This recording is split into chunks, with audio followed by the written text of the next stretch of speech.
আসসালামু আলাইকুম, কেমন আছেন সবাই? আশা করি সবাই ভালো আছেন। বর্তমানে বাংলাদেশ থেকে যে সকল নতুন প্রবাসীরা সৌদি আরবে আসবেন তাদের উদ্দেশ্যে আজকের এই ভিডিওটা। আমরা বরাবরই পূর্বে থেকে আমরা বলে আসি যে আপনারা যারা বর্তমানে সৌদি আরবে আসবেন তারা যে কোনো কাজ শিখে, প্রফেশনাল কাজ শিখে এবং যে কোনো কাজের পারদর্শী হয়ে আপনারা সৌদি আরবে আসেন, স্কিলের মাধ্যমে আসেন। আপনাদেরকে কেউ ঠেকাতে পারবে না। আপনারা টাকা কামাতে পারবেন।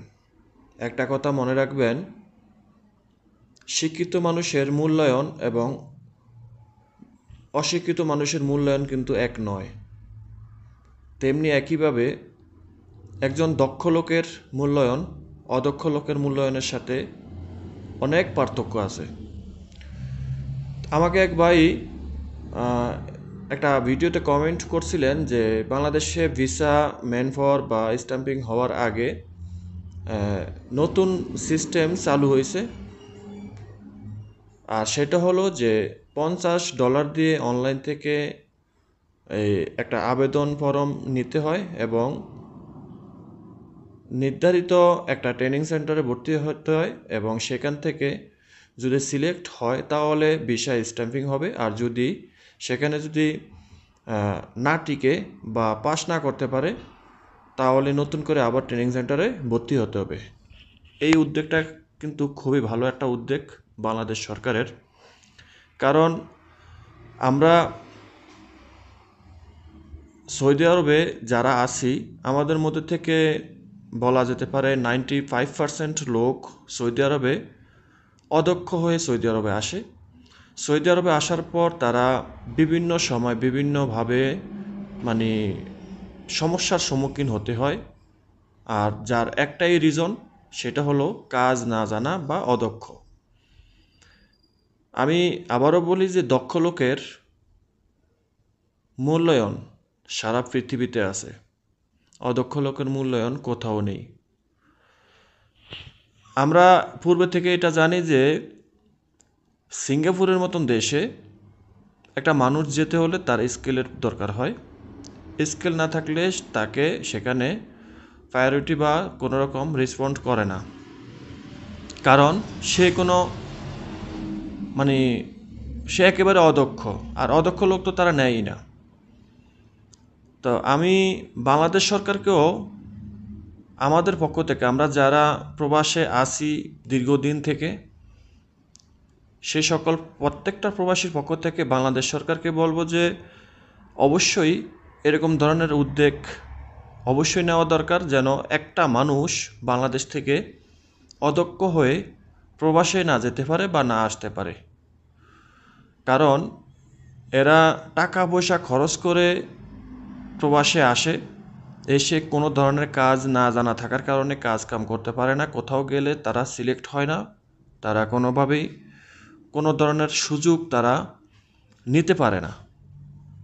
পরিশেষে তারা একটা সময় নিম্নমানের কাজ করতে হয়, এক নাম্বার। আর নিম্নমানের কাজগুলা সবসময় করতে পারে না। পরক্ষণে তারা দেখা গেছে একটা সময় বাংলাদেশে চলে যাওয়ার মতো পরিস্থিতি দাঁড়ায়।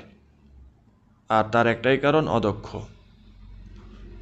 তো এই যে ভাই বলছিলেন যে ভিসা স্ট্যাম্পিং করতে গেলে ট্রেনিং সেন্টারে ভর্তি হতে হবে, হ্যাঁ এটা তো অবশ্যই, এটা ভালো উদ্যোগ। এই উদ্যোগটাকে আমি সাধুবাদ জানাই। যদি আপনি দক্ষ হয়ে থাকেন, আপনি যদি কোনো কাজের পারদর্শী হয়ে থাকেন, আপনি সেটার জন্য ইন্টারভিউ দেন এবং সেই কাজের উপরে সেই ক্যাটাগরির একটা ভিসা নিয়ে সৌদি আরবে আসেন, কন্ট্রাক্টের মাধ্যমে আসেন, ভালোভাবে বুঝে শুনে আসেন, তাহলে আপনি এগিয়ে যেতে পারবেন। আর আপনি যদি কাজ না জানি না যে কোনো একটা ভিসা নিয়ে সৌদি আরবে আসবেন আর এসে মানে এই মামা বাড়ির মোয়া খাবেন, এটা এখন বর্তমান সিচুয়েশনে অসম্ভব। কারণ সৌদি আরবে এখন বর্তমানে আপনি যে কোনো কাজ করতে হলে সেটার জন্য আপনার অবশ্যই দক্ষতা লাগবে, আপনাকে সেই কাজ জানা থাকতে হবে। সৌদি আরবে এসে আপনারা এখন আর ওই যে ক্লিনারের কাজ, ওই রাস্তায় বসে ছুটা কাজ করবেন, সেই দিন শেষ। সৌদি আরবে আসতে হলে এখন বুঝে শুনে আসবেন, আর আসার পর কি করবেন সেটা বাংলাদেশ থেকে আসার আগেই আপনারা সেটা চিন্তা ভাবনা করে বুঝে শুনে তারপরে আসবেন। কাজ না জেনে আইসেন না।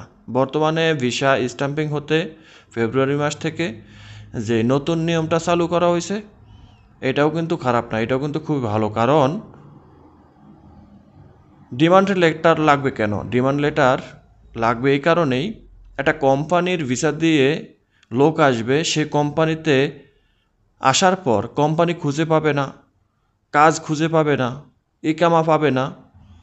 একটা মানুষ হয়রানির শিকার হয়, পরবর্তীতে অবশেষে সে বাংলাদেশের দিকে চলে যাওয়ার জন্য পদক্ষেপ নিতে হয় বাধ্য হয়ে। 4-5 লাখ টাকা খরচা করিয়া সৌদি আরবে আসে, সে আবার টাকা পয়সা খরচ করে দেশে চলে যায়। এই টাকাটা কোথায় যায়? এই যে 4-5 লাখ টাকা খরচা করে আসলো আবার গেল, এই টাকাটা কোথায় গেল? বাংলাদেশে কি থাকলো? থাকে নাই। এই টাকাটা বাংলাদেশের বাইরে চলে গেছে, সৌদি আরবে চলে আসছে। ক্ষতিকার, আমার দেশের ক্ষতি। আর এটার কারণ কি? কোম্পানি থেকে কোনো রকম ডিমান্ড লেটার বা কোম্পানির সাথে ভালোভাবে চুক্তি না করে আমরা চোখ বন্ধ করিয়া যে কোনো ভিসা নিয়ে কাজ না যাই না, কোম্পানির খোঁজ খবর না নিয়ে, কোম্পানির সাথে যোগাযোগ না রেখে, কোম্পানির সাথে ভালো কন্ট্যাক্ট না করে আমরা চোখ বন্ধ করে চলে আসি। সৌদি আরবে আসার পর আমরা মামা বাড়ির মোয়া খাবো, আসার পর মাটি খাওয়ার মানে ইয়েটাও কিন্তু ভাগ্যটাও জোটে না। আর যার কারণে এই ফেব্রুয়ারি মাস থেকে এই ভিসা স্ট্যাম্পিং বা ম্যান পাওয়ার হতে এই নতুন যে সিস্টেমগুলো চালু হয়েছে, এটাকে আমরা সাধুবাদ জানাই। অন্ততপক্ষে কাজ জানা লোকগুলা এখন সৌদি আরবে আসতে পারবে এবং একটা নিশ্চয়তা নিয়ে একটা কোম্পানিতে আসতে পারবে।